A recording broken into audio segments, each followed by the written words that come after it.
ఎవరుందన్న ఇక్కడ? పవన్ కళ్యాణ్ గారు గెలిచారు కాబట్టి వన్ సైడ్ అండి, ముందే చెప్పాము, ఇప్పుడు అదే మాట. ఆ, ఎలా ఉంది అని ఆనందం ఎలా ఉంది మీకు? ఆనందం ఉందండి, సంతోషం.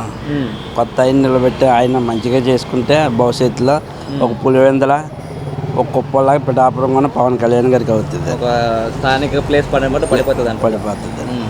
అన్న, ఈ ఇంత మెజారిటీ వచ్చిందని మీరు అనుకున్నారా? పవన్ కళ్యాణ్ గారికి అయితే 1,00,000 వస్తుంది అనుకున్నాను, కానీ కొంచెం దక్కింది. అవునండి. నెక్స్ట్ కంపల్సరీగా 1,00,000 పైన డౌట్ అయింది. 21 సీట్లు వస్తాయనుకున్నారా మీరు? 21 అయితే 40 వేసినా 40కి 40 వచ్చింది. ఎందుకన్నా అంత నమ్మకం? అంతేండి, పవన్ కళ్యాణ్ గారి మీద. పవన్ కళ్యాణ్ గారి మీద అదో నమ్మకం. ఎందుకంటే 9 సంవత్సరాల నుంచి అలాగ పార్టీని వేరకంటే అలా ఉన్నారు కాబట్టి అదో నమ్మకం. ఆయన గతంలో భీమవరంలో పోటీ చేశాడు, 2 చోట్ల పోటీ చేసి ఓడిపోయాడు. వదులుకోవడం వాళ్ళ దరిద్రం అంటారా, దక్కించుకోవడం మీ అదృష్టం అంటారా? పిఠాపురం అదృష్టం అంతేనా. పిఠాపురం ఒక రేంజ్లోకి వెళ్ళాలంటే పిఠాపురంలో నిలబడ్డాడు కాబట్టి దానికి తగ్గట్టు మేము గెలిపించాం.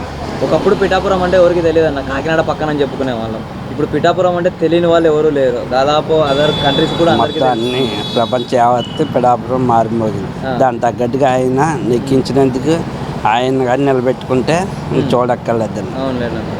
మళ్ళీ పిఠాపురంలో ఎలాంటి అభివృద్ధి కావాలనుకుంటున్నారు? పిఠాపురం డెవలప్మెంట్ చేస్తే పిఠాపురంలో నియోజకవర్గాన్ని ఒక మోడల్ నియోజకవర్గం కింద నిర్మిస్తే పిఠాపురం డెవలప్మెంట్ అయినట్టు. పవన్ కళ్యాణ్ గారికి ఎలాంటి పదవి ఇస్తే బాగుంటుంది అనుకుంటున్నాను? పవన్ కళ్యాణ్ గారికి హోమ్ మినిస్టర్ అని, లేదా ఎన్డీఏ కన్వీనర్. ఎన్డీఏ కన్వీనర్ కానీ హోమ్ కానీ రెండు కావాలండి. రెండు కావాలండి. ఓకే అండి. కన్వీనర్, ఎన్డీఏ కన్వీనర్, శాసనసభలేమో హోమ్ మినిస్టర్.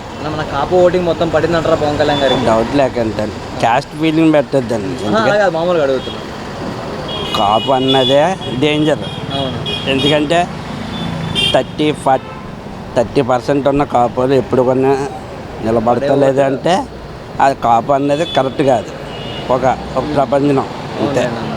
మైనస్ ఉన్నదే కాపు అన్నది మైనస్.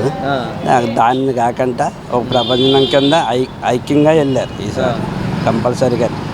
నెక్స్ట్ ఇంక చూడక్కర్లేదు. నెక్స్ట్ కాబోయే సీఎం